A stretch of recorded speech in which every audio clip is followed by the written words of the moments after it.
ఒక కుదుపు రాబోతుంది ఇండస్ట్రీ మొత్తం ఒకసారి అనేది మాట్లాడుతున్నారు. ఇది కీలక డెసిషన్లు తీసుకున్నారట ఓటీటీ సంస్థ అనేది. ఇప్పుడు మనం వాళ్ళు చెప్తున్నటువంటి బడ్జెట్ల నుంచి ఒక ప్రాపర్ విజన్ లేకుండా వెళ్ళిపోయి డబ్బులు పెట్టి అదే ఫస్ట్ దెబ్బ వారణాసికి పడుతుంది. వారణాసిని టార్గెట్గా పెద్ద సినిమాల దగ్గరకు వచ్చేసరికి సాలిడ్ రేట్ ముందే మాట్లాడుకోవాల్సి వస్తుంది. సాలిడ్ రేటు ముందే మాట్లాడుకోవటం అనే దగ్గర ఏ హీరో సినిమా కంటే ఆ హీరోకున్న మార్కెట్ను బట్టి. భరద్వాజ గారు, ఓటీటీ సంస్థలో రహస్య సమావేశం జరిగింది. ఒక కుదుపు రాబోతుంది ఇండస్ట్రీ మొత్తం ఒకసారి అనేది మాట్లాడుతున్నారు. ఇది కీలక డెసిషన్లు తీసుకున్నారట ఓటీటీ సంస్థ అనేది. అంటే బిజినెస్ పరమైనటువంటి కరెక్షన్ మెకానిజంలోకి వెళ్ళారు వాళ్ళు. అదే ఫస్ట్ దెబ్బ వారణాసికి పడుతుంది. వారణాసిని టార్గెట్గా ఏదో నడుస్తుంది అన్నట్టు మాట్లాడారు. బిగ్ బడ్జెట్ సినిమాలన్నీ కూడా థియేటర్కల్ బిజినెస్ కంటే కూడా ఓటీటీ మీద ఎక్కువ నడిపే ప్రయత్నాల్లో ఉన్నారు వీళ్ళు. అంటే మేజర్ కొంత షేర్ వస్తుంది ఓటీటీదే. థియేటర్కల్ రైట్స్ అమ్ముతున్నారు కానీ అక్కడ ఏం జరుగుతుందంటే మీకు థియేటర్ మీద వస్తున్నటువంటి రెవెన్యూస్ తగ్గుతున్నాయి. ఆ తగ్గటం వలన ప్రెజర్ ఓటీటీ అవుతోంది.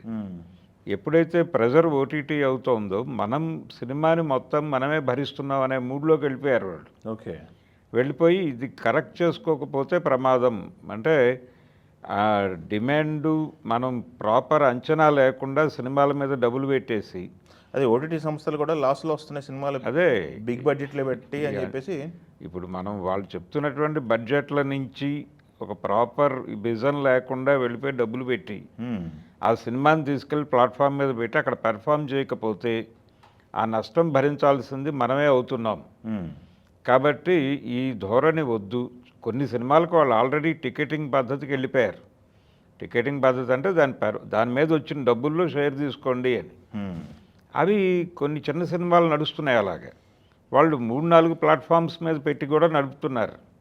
అలా ఒక రెవెన్యూ మోడల్గా ఇది బాగానే ఉంది. కానీ పెద్ద సినిమాల దగ్గరకు వచ్చేసరికి సాలిడ్ రేట్ ముందే మాట్లాడుకోవాల్సి వస్తుంది. ఈ సాలిడ్ రేటు ముందే మాట్లాడుకోవటం అనే దగ్గర ఒక ఇది లేకపోతే, ఒక అదుపు లేకపోతే ఆ లైన్ దాటి డబ్బులు పెట్టిన ప్రతి చోట నష్టాలు వస్తున్నాయి. సో మనం ఆ రిస్క్లోకి ఎంటర్ కావద్దు. దీనికి సంబంధించి అందరూ కలిసి ఒక డెసిషన్ తీసుకుని ఒక స్లాబ్ అనుకుని ఆ పద్ధతిలో పెడదామనేది వాళ్ళ రహస్య మంతనాల తాలూకా సారాంశం. ఓకే, దీని ప్రకారం ఏ హీరో సినిమా కంటే ఆ హీరోకున్న మార్కెట్ను బట్టి ఆ సినిమా ఏ లాంగ్వేజెస్లో పెర్ఫామ్ చేయగలదు. మల్టీ లాంగ్వేజ్ స్కీమ్ కూడా ఉంది ఓటీటీలో. కాబట్టి మల్టీ లాంగ్వేజ్కి వెడితే ఒక రేటు, సింగిల్ లాంగ్వేజ్కి అయితే లోకల్ మార్కెట్ అయితే ఒక రేటు. లోకల్ మార్కెట్లో పెద్ద హీరోలకి ఇంతకంటే వెళ్ళొద్దు. అలాగే మల్టీ లాంగ్వేజ్లో వెళ్ళేటువంటి మార్కెట్ ఉన్నటువంటి హీరోలకి ఇంతకంటే వెళ్ళొద్దు. ఇలా కొన్ని స్లాబులు పెట్టేసుకున్నారు ఇప్పుడు. అదేలేండి, దుబాయ్లో జరిగిందన్నారు కదా. ఎక్కడ? దుబాయ్లో అంటే కూర్చుని కొంచెం డీటెయిల్డ్గాను డీసెంట్గాను మాట్లాడుకున్నారు వాళ్ళు. ఓకే, కరెక్షన్ మెకానిజమే, నష్ట నివారణ చర్యలు అనాల్సి వస్తుంది. అంటే ఓటీటీల మీద డిపెండ్ అయిపోతున్నారు కాబట్టి ఈ డిపెండెన్సీ ఆధారంగా వాళ్ళు కూడా కంట్రోల్ చేయడానికి ప్రయత్నం చేస్తున్నారు. ఇది కరెక్షన్ మెకానిజం. అంటే ఏదో నష్టాలు వస్తున్నాయి కాబట్టి తగ్గించుకోవడం కోసం వాళ్ళు ఏదో కసరత్తు చేస్తున్నారని మాత్రమే అనుకోకూడదు. ఇండస్ట్రీని కంట్రోల్ చేయటం అనేది కూడా ఉండొచ్చు దీనిలో. అందుకని ఇండస్ట్రీ అప్రమత్తంగా గమనిస్తోంది దీన్ని. ఇదేదో వాళ్ళ నష్టాలు వస్తున్నాయి కాబట్టి ఏదో ధరలు తగ్గిస్తారు అనేది కాదు. నెమ్మదిగా మేము చెప్పిన రేటుకి నువ్వు సినిమా ఇవ్వాలి అనే పరిస్థితికి వచ్చే ప్రమాదం అయితే ఉంది. ఓకే, అందుకని దీన్ని ఎలా హ్యాండిల్ చేయాలి అనేది ఇప్పుడు ఇండస్ట్రీ పెద్దలు కూడా కూర్చుని మాట్లాడుకోవాలి. అంటే ఆల్టర్నేటివ్ లేదు వీళ్ళకి అనే మూడ్లోకి వెళ్ళిపోయారు వాళ్ళు ఈ మధ్యకాలంలో. థియేటర్కల్ బిజినెస్ లేదు. థియేటర్కల్ బిజినెస్ లేకపోవడానికి రీజన్స్ ఏమిటి? ఆ ఏరియాలో కరెక్షన్ ప్రోగ్రామ్ వీళ్ళు పెట్టుకోవట్లేదు. అదే పెట్టుకోగలిగితే ఇప్పుడు ఆల్టర్నేటివ్ ప్లాట్ఫామ్ ఒకటి అర్జెంటుగా కావాలి ఓటీటీలకి ప్యారలల్గా. అది కనుక వచ్చేస్తే వీళ్ళు మళ్ళీ కంట్రోల్లోకి వస్తారు. అందుకని థియేటర్కల్ బిజినెస్ని స్ట్రెంగ్థన్ చేసుకోవడానికి ఏం చేయాలి, థియేటర్ని ఆడియన్స్ ఫ్రెండ్లీగా మార్చడానికి ఏం చేయాలి, ఈ కరెక్షన్ మెకానిజం చేసుకోవాలి వీళ్ళు. ఓకే. ఎవరు? ఇండస్ట్రీ, అలాగే థియేటర్ చైన్. వీళ్ళు కూర్చుని ఓటీటీ వాళ్ళు అక్కడ దుబాయ్లో తీసుకున్న నిర్ణయాల బ్లూ ప్రింట్ దగ్గర పెట్టుకుని ఆల్టర్నేటివ్ ప్లాట్ఫామ్స్ డెవలప్ చేయడానికి ఇప్పుడు శాటిలైట్ రైట్స్ కూడా అలాగే ఉంది పరిస్థితి. అదే వాళ్ళు ఏదో కీలకమైన డెసిషన్ అంటే మనం మాట్లాడుకుంటుంది 200 కోట్లు మించి ఏది పెట్టొద్దు పెట్టద్దు అని. 200 కోట్లకు మించి ఏది పెట్టొద్దు, ఒకవేళ పెట్టాల్సి వస్తే కండిషన్స్ అప్లై. స్లాబులు పెట్టేసుకున్నారు వాళ్ళు ఇంటర్నల్గా. ఓహో. ఏ మార్కెట్ హీరోకి ఎంత ఇవ్వాలి, అతని ప్రీవియస్ సినిమా ఎంత చేసింది, దాన్ని బట్టి స్లాబ్ సెట్ చేయండి. కొత్త ఎమోషన్స్ లేకపోతే కొత్త ఎక్స్పెక్టేషన్స్లోకి వెళ్ళకండి. చేసిన వ్యాపారం మీద మాత్రమే డబ్బులు పెట్టండి. వాళ్ళు ఎమోషనల్గా చాలా చెప్తారు సినిమా గురించి. టీజర్లు, ట్రైలర్లు, దానికి సంబంధించిన ప్రమోషను, ఆ వలలోకి వెళ్ళొద్దు. ఓకే. ఆ వలలోకి వెళ్ళి వేలం పాటలోకి వెళ్ళి నష్టపోవద్దు. నష్టపోవద్దు అని మాత్రమే కాదు, లాభాలు ఎలా ఎక్కువ చేయాలి అనేది వాళ్ళ ప్రధాన కార్యక్రమం. ఓహో. అధిక లాభాలు తీయటానికి ఇండస్ట్రీకి మనమే చెప్దాం రూల్స్, ఇండస్ట్రీని కట్టడి చేద్దాం అనే మూడ్లో కూడా ఉన్నారు వాళ్ళు. ఇది ప్రమాదం. ఈ ప్రమాదాన్ని ఎలా హ్యాండిల్ చేయాలంటే వాళ్ళు ఆల్టర్నేటివ్ ప్లాట్ఫామ్ని డెవలప్ చేసుకోవటమే మార్గం. ఆ ఆల్టర్నేటివ్ ప్లాట్ఫామ్ని డెవలప్ చేసుకోవాలంటే థియేటర్కల్ బిజినెస్ని బాగు చేసుకోవాలి. థియేటర్ చైన్స్తో వీళ్ళ రిలేషన్స్ అంత బెటర్గా లేవు ఇప్పుడు. సింగిల్ స్క్రీన్ చైన్తోనూ సమస్యలు ఉన్నాయి, మల్టీప్లెక్స్ చైన్తోనూ సమస్యలు ఉన్నాయి. వాటిని కొంత మేరకు సార్ట్అవుట్ చేసుకోగలిగితే ఆల్టర్నేటివ్ ప్లాట్ఫామ్ ఏర్పడుతుంది. ఓకే.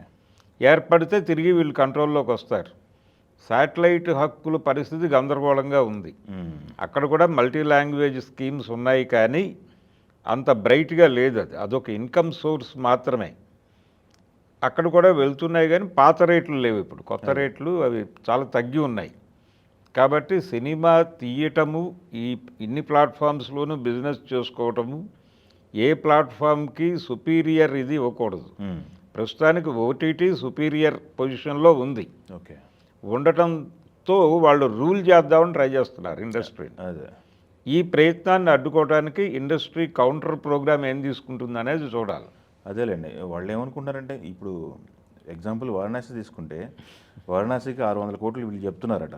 అవును. 600 చెప్తుంటే వాళ్ళు 200 ఇవ్వడానికి ఓకే అని మిగతా ఏ కండిషన్స్ ఏదో అంటే చిరంజీవి గారు లోకల్ మార్కెట్, ఆయన థియేటర్కల్ పెర్ఫార్మెన్సు, వీటన్నిటినీ క్యాలిక్యులేట్ చేసి 250 దగ్గర స్లాబ్ పెట్టారనుకోండి. అంటే ఆయన ఇంతకుముందు సినిమా మనశంకర వరప్రసాద్ గారు థియేటర్కల్ పెర్ఫార్మెన్సు, దాని మీద కొంత తగ్గి పెడతారు కదా వీళ్ళు. ఓటీటీ థియేటర్లో ఊట్ చేసిన తర్వాత కదా మా దగ్గరికి వచ్చేది జనాలు. అందుకని రిపీట్ ఆడియన్స్, థియేటర్ని వదిలేసిన వాళ్ళు మా దగ్గరికి వస్తారు. కాబట్టి మేము ఇక్కడ 250 దగ్గర స్లాబ్ పెట్టాము అన్నాడు అనుకోండి. ఏమైపోవాలి వాళ్ళు దీని మీద క్యాలిక్యులేట్ చేసుకుని, ఇక్కడ నుంచి ఒక 400 ఎక్స్పెక్టేషన్ ఉంటుంది వాళ్ళది. ఈ 400, 300 ఎక్స్పెక్టేషన్కు ఒక 50, 70 తగ్గించి పెడతారు వీళ్ళు. పెట్టి దీని మీద వేలంపాట లేదు ఇప్పుడు, వాళ్ళు కుమ్మక్క అయిపోయారు. కాబట్టి దీని మీద ఎవరు అధిక దీనికి వెళ్ళరు. అంటే వాళ్ళు పంచుకుంటారు నెమ్మదిగా సినిమాలు. రాబోతున్నటువంటి 10 సినిమాల్లో 3 మీరు చేయండి, 3 మీరు చేయండి, 3 మీరు చేయండి వాళ్ళు అనుకుని వేలంపాటను తీసేస్తే నష్టపోయేది పరిశ్రమే. అలాంటిది ఏదో జరగబోతోంది కరెక్షన్ మెకానిజంలో అనేది ఒక భయం. అందుకని విశ్వంభరకి వీళ్ళు ఆశిస్తున్న రేటు రానివ్వకుండా వాళ్ళ పద్ధతిలో వాళ్ళు ఒక రేటు ఫిక్స్ చేసి ఆ రేటుకి అమ్మే పరిస్థితి కల్పిస్తారు. కాబట్టి అది కొంత ఇబ్బందే. అంటే ఆల్టర్నేటివ్ ప్రోగ్రామ్ తీసుకోవాలి వాళ్ళు, ఇంకెక్కడో ఈ డబ్బులు కలెక్ట్ చేసుకోవాలి. అదేలే మీరు అన్నట్టు ఓటీటీ సంస్థలు అన్నీ కలిసి కుమ్మక్కైపోతే మా రేట్ ఇది అని బాటా రేట్ ఒకటి చెప్పారనుకోండి, అంతే. అప్పుడు వీళ్ళు వేలంపాట ఉండదు కదా. వేలంపాట ఉంటే కదా ప్రైస్ పెరిగేది. అదే ఆ వేలంపాటను నివారించేసే ప్రోగ్రాం వాళ్ళు చేస్తే పరిశ్రమలో పెద్ద సినిమాలు, ఎక్స్పెక్టేషన్ సినిమాలు, రేపు నెక్స్ట్ ఇయర్ వచ్చే మొత్తం కూడా పెద్ద సినిమాలే. వారణాసి, డ్రాగన్, పౌజీ అని, పౌజీ అంటే రెడీ అయిపోతుంది అన్నారు. అవును, ఇవన్నీ పెద్ద సినిమాలే వస్తాయి. వరుస సినిమాలు ఉన్నాయి. అదే ఈ వరుస సినిమాలు ఉన్నాయనే ఉద్దేశంతోనే వీళ్ళు దుబాయ్ సమావేశం పెట్టుంటారు. ఓహో. ఇది ఇండస్ట్రీని కంట్రోల్ చేసే మెకానిజం. అందుకని ఇండస్ట్రీ వైపు నుంచి కూడా కొన్ని కరెక్షన్ మెకానిజం వీళ్ళు కూడా కూర్చోవాలి అందరూ. రెండోది పాన్ ఇండియా సినిమాల కంటెంట్కు సంబంధించిన కరెక్షన్ కూడా ఇండస్ట్రీలో జరగాల్సిన అవసరం ఉంది. లేకపోతే వీళ్ళు బడ్జెట్లు విపరీతంగా పెట్టేస్తున్నారు, ఇక్కడ ఎవరికాడు తలుపులు మూసేసుకుంటున్నారు. రేపు పొద్దున్న మార్కెట్ కాకపోతే ఆ నష్టం ఎవరు భరించాలి అనేది ప్రశ్న. చిన్న బడ్జెట్ కాదు కదా. చిన్న బడ్జెట్ కాదు, ఏ సినిమా తీసుకున్నా మీకు 200 పైన నడుస్తోంది. 200 పైన నడుస్తోంది. మీకు ఆల్టర్నేటివ్ ప్లాట్ఫామ్స్ ప్రాపర్గా లేవు. అందుకని సినిమా వ్యాపారంలో సిండికేటిజం అనేది ఒక కొత్త ప్రమాదానికి సంకేతం. ఓకే, దాన్ని ఎలా అడ్డుకోవాలి, ఎలా ముందుకెళ్ళాలి అనేది చూడాలి. ఎవరికి వాళ్ళు విడివిడిగా సమావేశాలు నిర్వహించుకుని రంగంలోకి దిగటమే. ఓకే.